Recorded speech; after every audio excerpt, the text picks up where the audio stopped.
The Queen's coffin was lowered into the royal vault, alongside her late husband, Prince Philip, during a committal service in Windsor Castle this afternoon. Queen Elizabeth II's coffin has made its final journey, and the late monarch will be buried next to her beloved husband of 73 years, Prince Philip, in the King George VI Memorial Chapel, Windsor. Tens of thousands of people lined the route through central London as the late sovereign was transported to Windsor Castle this afternoon, ahead of the committal service which took place at 4 p.m. The Queen will be laid to rest in the King George VI Memorial Chapel during a third and final service, expected to take place at 7:30 p.m., after making the long journey from Buckingham Palace by car this afternoon. At the committal service's conclusion, the Queen's coffin was lowered into the royal vault, the resting place of many past monarchs and where Prince Philip's body currently lays. While the Queen's coffin was lowered into the vault, the Dean of Windsor said a psalm, before the Garter King of the Arms pronounced the styles and titles of the Queen. But the vault is not her final resting place, as she will be relocated to the King George VI Memorial Chapel, on Monday evening.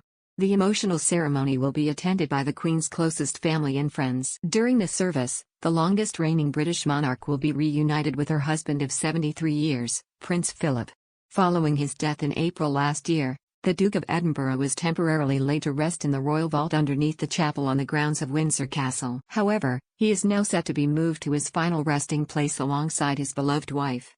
Other members of the Queen's family, including her mother and father, and the ashes of her sister, Princess Margaret, are also buried in the chapel. Before she is laid to rest during the intimate and somber service, a committal service, the second of the day, was carried when the Queen's body arrived at St. George's Chapel earlier this afternoon. A smaller congregation of 800 attended the service, with proceedings conducted by David Connor, the Dean of Windsor.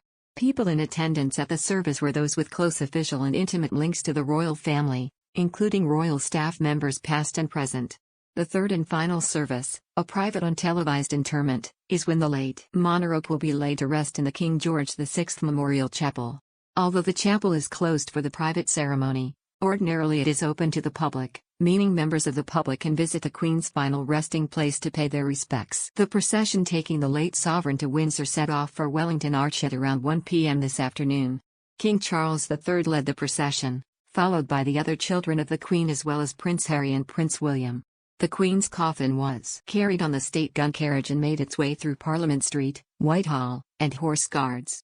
As the procession passed by the cenotaph, members of the British Armed Forces as well as senior royals paid tribute to the fallen with a salute. After arriving at Wellington Arch, the cortege stopped to allow the bearer party to transfer the coffin from the state gun carriage to the state hearse. Throughout the 22-mile-long route to Windsor, thousands of members of the public lined the streets to honor the late monarch and catch a glimpse of the procession.